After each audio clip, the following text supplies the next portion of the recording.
오늘은 빌립보서 강의 6번째 시간입니다. 지난 시간에 이어서 빌립보서 1장 9절부터 11절의 말씀을 가지고 함께 은혜를 나누어 보도록 하겠습니다. 우리가 지난 시간에도 나누었듯이 사도 바울이 빌립보 교회 성도들을 얼마나 사랑하는지, 그가 예수의 심장으로 사랑한다라고 표현할 정도로 빌립보 교회 성도들을 사랑한다라고 나누었습니다.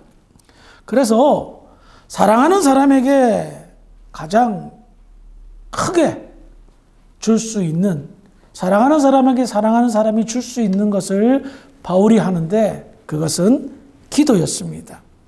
바울은 사랑하는 빌립보 교회 성도들을 향하여 이와 같은 기도를 합니다. 내가 기도하노라 너희 사랑을 지식과 모든 청명으로 점점 더 풍성하게 하사.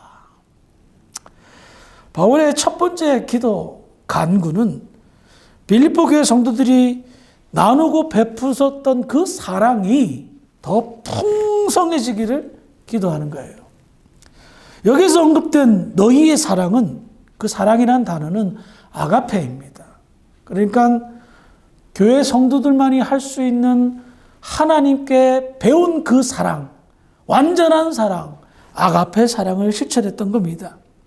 이것을 통해 알 수 있는 것은 빌립보 교회 성도들이요, 그들의 사랑의 실천의 근거가 하나님임을, 그 근원이 하나님임을 알 수가 있습니다.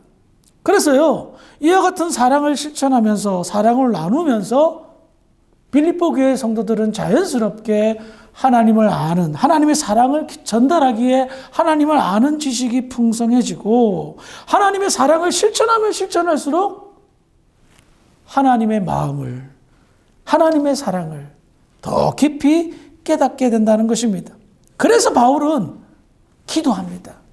너희들의 그 사랑 실천을 통해서 더 풍성한 은혜가 있기를 원하는데, 그 은혜는 바로 하나님을 아는 지식이다, 하나님을 깨닫는 것이다 라는 것입니다. 이렇게 기도를 한 후에 사도 바울은 다음과 같이 기도를 합니다. 10절을 볼까요? 10절. 오늘 우리가 함께 나눌 내용입니다. 10절 함께 읽어봅니다. 시작.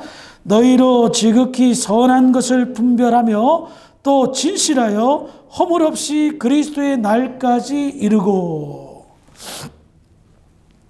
바울이요, 아가페 사랑을 실천하고, 그래서 그 과정 가운데 하나님을 깊이 깨달아가고 있는 그 빌립보 교회 성도들이 성장해 나가고 성숙해져 갈 때에 그 성장과 성숙, 바람직한 성도의 모습들을 강구하고 있는 거예요. 성장한 성도들이 보여주는 바람직한 성도의 모습, 그것이 바로 지극히 선한 것을 분별하라라고 말하는 겁니다. 그런데요, 지극히 선한 것, 여러분 성경을 지금 10절을 다시 한번 보세요. 지극히라는 말씀 앞에 뭐가 있죠? 지극히라는 말씀 앞에 1번이 적혀 있죠. 1번이 적혀 있는데 이거는 각주라는 의미입니다. 그러면 1번이 적혀 있으면 빌립보서 1장 맨 밑에 보면 각주해서 1번이 나와 있어요. 작은 글씨로. 이게 뭐냐? 또는 같지 아니한 것을, 이 지극히라는 말을 다르게 말하면 같지 아니한 것을 분별하라 라는 의미라는 거예요. 그러니까 이 말은 뭐냐면, 다르게 말하면 선하지 않는 것을 분별할 줄 알아라는 겁니다. 빌립보 교회 성도들이 성숙한 성도들이 되기를 바랬어요. 사랑만 실천한다고 성숙한 것이 아니라 지극히 선한 것을 분별할 줄 알아야 되는데, 그 분별할 줄 아는 것이 선하지 않는 것을 분별할 줄 알아라는 겁니다. 근데 이 단어가요, 굉장히 재미있어요. 헬라어 원어로 보니까 디아페로라는 단어예요. 이 단어는 어느 경우에 쓰이냐면, 흥미롭게도 가짜 돈을 가려낼 때, 위패를 가려낼 때 사용하는 그런 의미로서 사용하는 단어라는 겁니다. 아마 여러분들도 대부분 경험해 보셨겠지만, 위조 달러 아니면 위조 빼소를 뭐 장사하면서 여러 번 받아보고 아마 경험해 보셨을 것입니다. 제가 몇 개월 전에 집사람한테 용돈을 받았는데 그 안에 500페소짜리가 있었어요. 근데 그 뭐 표범으로 지금 500페소 초록색 그 표범 있잖아요. 근데 저는 그게 가짜 돈이라고 상상도 못했어요. 뭐 사다가 돈을 냈는데 쭉 보더니 가짜라고 저한테 주는 거예요. 제가 상당히 당황스러웠거든요. 이게 어디 봐서 가짜야? 저는 분별할 줄 몰랐던 거예요. 그러나 돈을 여러 번 취급하는 사람은 그것을 구별해내더라고요. 근데 깜짝 놀랐어요. 야, 이렇게 위조된 돈을 이렇게 완벽하게 제가 볼 때는 만들다니. 그러니 뭐 100달러짜리 그 엄청나게 가치가 있는데 그거 달러를 가짜로 그거 받으면 정말 기분 나쁠 것 같아요. 뭐 별 기계를 가지고 갖다 대고 비춰보고 만져보고 하면서 우리가 찾아내잖아요. 이 말인 거예요. 분별하라는 그 의미가 가짜들이 많다는 거예요. 그래서 지극히 선한 것을 분별할 줄 알아라는 것은 잘못된 것을 찾아낼 수 있어야 된다는 것을 말하고 있다는 겁니다. 이런 성숙한 성도들에게 요구되는 분별력들이 그것을 기도하는 것을 봤을 때에 바울 시대 역시 마찬가지로 믿음의 사람들을 헷갈리게 만드는 그런 여러 사안과 경우들이 있었다는 것을 알 수가 있습니다. 바울이 이렇게 기도하면서 지극히 선한 것을 분별하기를 바랍니다라고 기도할 정도로 헷갈리는 일들이 그 당시에 있었는데 2000년이 지금 현대를 살아가는 저와 여러분들에게 공감하는 바가 상당히 큽니다. 왜 그렇습니까? 세상은 갈수록 복잡해져 갑니다. 그렇죠? 무엇이 바른 건지 무엇이 틀린 건지 애매모호한 시대에 우리는 살아가고 있습니다. 그리고 특별히 그 애매모호함을 이끄는 것이 어떤 사상이냐? 인본주의 사상입니다. 특별히 마지막 시대가 다가올수록 인본주의적 사상은 더욱더 맹위를 떨칠 것입니다. 이게 뭐냐? 사람 중심으로 생각하는 겁니다. 사람 중심! 이것이 얼마나 애매하냐? 절대선과 악을 그 기준을 모호하게 만드는 데 있다는 겁니다. 그런 인간 중심으로 생각하고 판단하기 때문에 그 모호함은 어떤 악한 영향을 끼치냐? 하나님 말씀에 대한 권위를 약화시키는 거예요. 예를 한번 들어볼까요? 대표적인 예가 미국 교회에서 동성애를 인정하고 동성애자에게 목사 안수를 주는 문제가 생겼습니다. 이렇게 인본주의 사상을 가진 사람은 그게 뭐 어때서 하고 두 눈 부릅뜨고 달려들 줄 몰라요. 그러나 믿는 저희들, 신본주의, 하나님 중심으로 살아가는 우리들은 이거는 정말 골치 아픈 문제입니다. 왜냐하면 하나님은 남성과 여성을 만들었지 중성을 만들지 않으셨거든요. 창조주 하나님은 모독하는 행위였기에 하나님께서는 동성애자를 어떻게 하라 명하십니까? 구약시대는 돌로 쳐 죽여라고 명령했어요.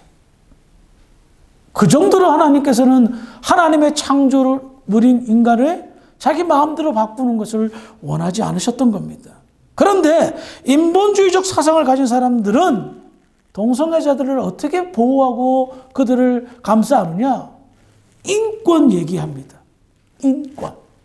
그들도 사람이다. 그들에게도 인간의 권리가 있다. 틀린 말은 아닙니다.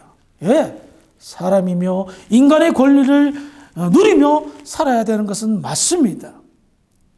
그런데 그들이 가지고 있는 인권과 권리가 하나님의 말씀을 가르치고 성도들을 목양하는 목사의 임직의 권리까지 있냐 말입니다. 그렇지 않아요? 그들이 가지고 있는 인권, 그래요. 사람이기 때문에 사람으로 인정을 합니다. 그들이 가지고 있는 권리, 그래요. 주장할 수 있습니다. 하지만 하나님의 말씀을 가르치는 목사가 되는 목사 임직의 권리까지는 없단 말입니다. 그런데 몇 년 전에 미국 내에서 가장 큰 교단 중인 하나인 PCUSA가 동성애 목사를 인정했습니다.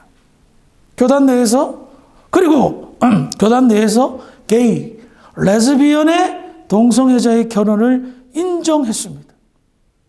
그러니까 교회에서 결혼식 가는데 남자 이게 결혼 인정하고 여자 결혼 인정한 거예요. 그러니 그 얼마나 큰 문제가 되었습니까? 이것이 바로 지극히 선한 것을 분별하지 못하는 가장 좋은 예인 것 같습니다. 이렇게 하나님 말씀이 기준이 되지 않고 신본주의 하나님 중심이 되지 않으면 분명히 인간 중심이 갈 수밖에 없고 인간의 생각은 다 다르고 주장은 다 다릅니다. 그래서 자기의 소견에 옳은 대로 살아갑니다. 내 마음대로 결정합니다. 기준이 없게 되면, 말씀에 대한 기준이 없게 되면 나타나는 현상은 바로 그런 것입니다. 내가 맞다라는 겁니다. 내 주장을 틀렸다고 말하면 어떻게 될까요? 원수가 되고 싸움을 하고 편을 가르고 분열이 일어나는 겁니다. 로마서 12장 2절에 보면 제가 읽어드리겠습니다. 너희는 이 세대를 본받지 말고 오직 마음을 새롭게 함으로 변화를 받아 하나님의 선하시고 기뻐하시고 온전하신 뜻이 무엇인지 분별하도록 하라. 이 말씀을 통해 우리가 알 수 있는 게 뭔지 압니까? 왜 교회가 침체기를 겪으며 성도들이 왜 삶의 무력감을 나타내며 살아갈까?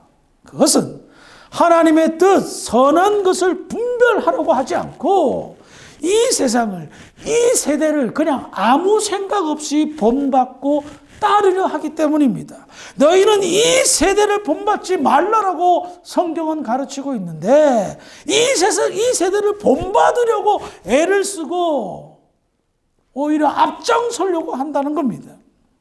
그러니 맥을 못 추는 거예요. 기억하십시오. 교회는, 성도는 영적인 곳입니다. 이 세대를 본받는 것은 지극히 육적인 것입니다. 세상적인 것입니다. 그런데 세대를 본받으니 어떻게 되겠습니까? 힘이 사라지는 거예요. 영적인 힘과 능력이 사라지는 거예요. 마치 삼손의 힘의 근원이 머리카락인데 머리카락 다 잘려져 나간 그런 사람처럼 돼버린 겁니다. 언제부터인가 성도들이 진지하게 하나님의 뜻을 깊이 생각하려 안 합니다. 생각하려 하지 않습니다. 이유가 뭘까 생각해 봤습니다. 이 세대를 본받지 않으려면 하나님의 뜻을 생각하고 하나님의 말씀을 생각하고 하나님의 뜻을 묻는 것이 당연할진데 진지하게 그렇게까지 안 가려고 한단 말입니다. 이유가 뭘까 생각해 봤는데 성도들이 하나님의 뜻을 묻는 것을 두려워하는 이유가 부담스러운 일이 발생할까 봐입니다. 부담스러운 일이. 내게 부담스러운 일이 생길까 봐 두려워한다는 거예요. 예를 들면 예수님께서 부자 청년에게 말씀하셨습니다. 너의 전부를 가난한 사람에게 나눠주고 나를 따르라 라고 할까 봐. 자기를 부인하고 자기 십자가를 지고 나를 쫓아라 라고 말씀하실까 봐 부담스러워한다는 겁니다. 더 나아가 혹여나 내가 하나님의 뜻을 물을 때에 하나님께서 내가 좋아하는 것, 내가 즐기는 것, 내가 하고 싶은 것 못하게 하실까 봐, 막을까 봐 적당히 거리를 둔다는 거예요. 그런 신자들이 얼마나 많은지 모릅니다. 이렇게 생각하시는 분의 특징은 뭐냐? 하나님을 너무 몰라요. 하나님을 자기를 구속하시거나 속박하시는 분, 나의 자유를 빼앗는 분으로만 생각하는 겁니다. 하나님은 우리가 진정한 자유를 누리기를 원하시는 분입니다. 뭐에 매여 있거나 속박당하는 것을 원하지 않아요. 요한복음 8장 32절에 보면 예수님께서 이렇게 말씀하십니다. 진리를 알지니 진리가 너희를 자유롭게 하리라. 이 말씀은 스스로 율법의 아래에 속박당한 유대인들에게 하신 말씀입니다. 이거와 일맥상통한 말씀이 지극히 선한 것을 분별하라는 내용입니다. 지극히 선한 것을 분별함으로 말미암아 예수 안에서 자유롭고 평화로운 삶을 누려야 된다는 것을 말하는 거예요. 그런데 요즘 성도들의 보편적인 특징이 하나님의 뜻을 안 묻으려고 하는 거예요. 진지하게 고민하면서 그 뜻을 묻지 않고 대충 거리를 두면서 이것도 아니고 저것도 아닌 흐릿한 신앙생활을 하려고 한다는 겁니다. 다시 본문으로 돌아와서요. 지극히 선한 것을 분별하라. 이것이 중요한 것은 알겠죠. 굉장히 중요합니다. 그렇다면 우리는 어떻게 지극히 선한 것을 분별할 수 있을까요? 어떻게 지극히 선한 것을 분별할 능력을 우리가 가질 수 있을까요? 물론 말씀을 배우고 성령님의 인도하심을 따라야 성령의 깨닫게 하심으로 말미암아 지극히 선한 것을 분별할 수 있을 것입니다. 하지만 좀 더 쉬운 방법 한 가지가 있다면 제가 이 책을 소개해 주고 싶습니다. 그것은 전 세계 5천만 권 팔린 스테디셀러인데 찰스 셀던의 예수님이라면 어떻게 하실까라는 책입니다. 제가 청년 시절에 읽었는데요. 굉장히 감동을 받은 책입니다. 이 책의 내용은 뭐냐? 어떤 일을 결정할 때에 예수님이 어떻게 생각하실까라고 깊이 생각해 보고 행동으로 말하는 것을 가르치고 있습니다. 그래서 그 책 안에는 이런 내용이 있습니다. 신문사를 운영하는데 중요한 것은 뭡니까? 광고입니다. 그래서 광고를 이렇게 신문 보면 밑에다가 쫙 광고를 하잖아요. 어떤 데는 전면에 광고를 하는데 이 신문사 지금 정확히 기억은 안 나지만 편집국장인지 하여튼 중요한 사람이 예수님이라면 어떻게 하실까를 생각해 보는데 광고들이 너무 지저분하고 죄악들이 많더라는 거예요. 너무너무 나쁜 광고들이 많이 있었다는 거예요. 그래서 예수님이라면 이런 광고 안 내겠지 생각하고 그런 광고를 빼기 시작했다는 겁니다. 지극히 선한 것을 분별할 줄 알았던 겁니다. 그래요. 우리가 정말 고민할 것이 없어요. 깊이 생각해 보면 예수님 기준으로 생각해 보면 된다는 것입니다. 그래요. 우리에게는 절대 기준인 예수님이 계십니다. 예수님 안에 모든 답이 있습니다. 여러분, 믿음으로 사는 사람에게는요, 세상 사람들이 없는 양심이 있습니다. 무슨 양심입니까? 신앙 양심입니다. 신앙 양심이 살아있는 사람은 선한 것을 분별하려고 생각해 봅니다. 예수님이라면 어떻게 하실까? 그 기준과 잣대로 우리 앞에 놓여진 상황과 판단을 하고 분별을 한다면 아마도 아주 주님 편에서 쉬운 결정을 내리지 않을까, 분별하지 않을까 생각이 듭니다.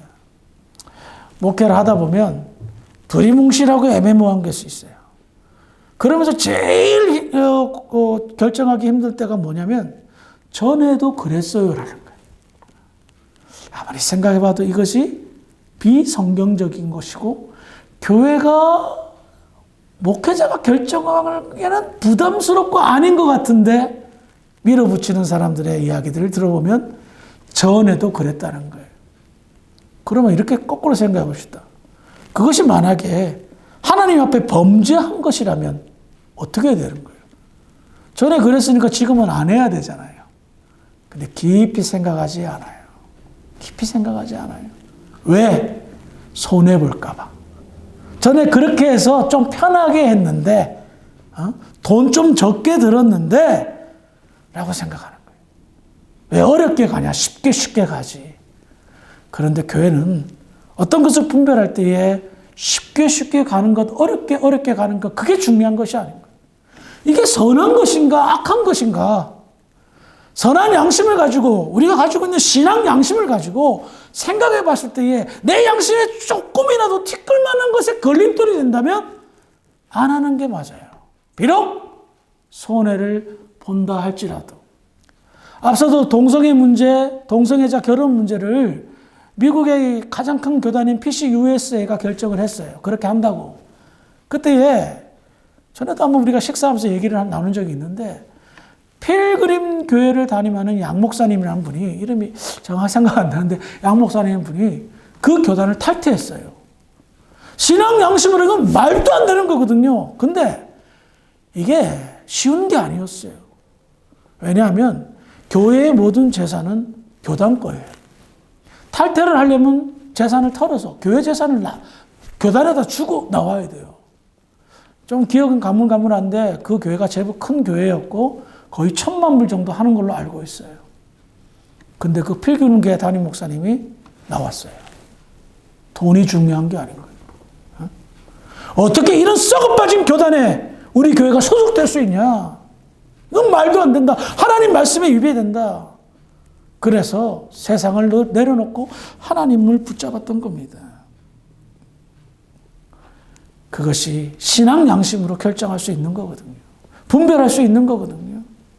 그래서 앞으로 우리가 신앙생활을 하면서 교회의 어떤 일들을 운행해 나갈 때에 신앙 양심에 티끌만한, 손톱만한, 눈곱만한 그런 걸림돌이 생기면 안 하니만 못하니 그냥 멈춰야 된다는 것입니다. 말씀을 정리하겠습니다. 아담과 하와가 뱀의 미혹을 받아서 선악과를 따먹었을 때에 그들이 어떤 말로 미혹을 당한 줄 아십니까? 창세기 3장 5절에 보면 뱀이 이렇게 말합니다. 너희가 그것을 먹는 날에는 너희 눈이 밝아져 하나님과 같이 되어 선악을 알 줄 하나님이 아심이라. 선악과를 따먹은 이유가 무엇이옵니까? 하나님의 말씀에 불순종한 이유가 무엇이었습니까? 선악을 분별할 줄 아는 하나님처럼 될 수 있다라고 생각한 겁니다. 그럼 우리 다르게 생각해 보자 말입니다. 여기에서 알 수 있는 게 뭡니까? 선한 것을, 지극히 선한 것을 분별할 수 있다는 것은 하나님만의 고유의 능력이었다는 것을 우리는 알 수가 있습니다. 더더군다나 죄로 인하여 타락한 그 인간의 상태는 지극히 선한 것을 절대로 분별할 수 없습니다. 타락했기 때문에, 죄로 인하여 변질되었기 때문에. 그러므로 지극히 선한 것을 분별한다는 것은 정말 대단한 능력이요, 동시에 오직 하나님께서 하나님의 자녀들만은 특별한 택함받은 사람에게만 주는 은혜요, 축복이라는 사실인 거예요. 이게 굉장히 의미 있는 말씀입니다. 우리는 뭐 선악을 다 구별하지. 그래요. 선과 악을 어느 정도는 구별하죠. 그러나 지극히 선한 것, 영적인 분별력, 애매모호한 시대, 이게 맞는 건지 저게 맞는 건지 정말 분별이 안 가는 이 악하고 타락한 시대에 하나님께서 요구하는 것은 내가 너희들에게 특별한 것을 주었다. 나만의 고유한 특별한 은혜, 나만의 특별한 본질, 본성, 선을 구별할 수 있는 그것, 내가 너희들한테 준다.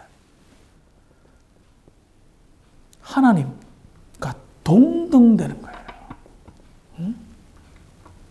그 은혜를 우리가 사모하지 않는다? 어리석은 거 아니겠습니까? 그래서 바울이 기도하는 거예요. 정말 사랑하고 있는, 예수의 심장으로 사랑하는 빌립보 교회 성도들에게 기도하는 거예요. 지극히 선한 것을 분별할 수 있도록 하나님이 그 크신 은혜를 잘 사용하고 활용하여 이 땅의 빛과 소금이 되고 악에서 벗어나지 못한 사람들에게 나침반이 될 수 있도록 교회가, 성도들이 지극히 선한 것을 분별하기를 내가 간구한다. 지극히 선한 것을 분별할 줄 안다. 하나님의 자녀됨의 특권이며 내가 하나님의 특별한 은혜로 구원받은 성도라는 것에 참된 증거이기도 합니다. 그런 은혜, 우리에게 얼마나 가까이 있는지 모릅니다. 우리에게 베풀어 주신 그 은혜, 지극히 선한 것을 분별할 줄 아는 특별한 은혜, 잘 활용하고 누리시는, 그래서 하나님께 칭찬받는 복된 저와 여러분들이 되기를 주의 이름으로 축원합니다. 기도하시겠습니다. 하나님 아버지, 감사합니다.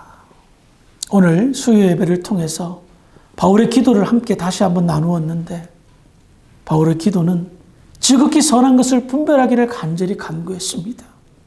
하나님, 오늘날 애매모호한 시대에 우리는 살아가고 있습니다. 참된 선이 무엇인지, 거짓된 악이 무엇인지 참 구별하기가 힘든 그런 시대에 살고 있습니다. 이와 같은 때에 교회가 해야 될 일, 지극히 선한 것을 분별할 수 있도록 도와주시옵소서.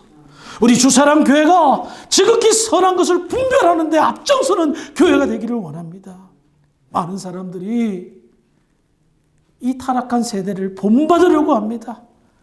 믿음이 있다라고 고백하는 성도들이 주님의 핏값으로 세워진 교회가 이 세대를 본받으려고 합니다.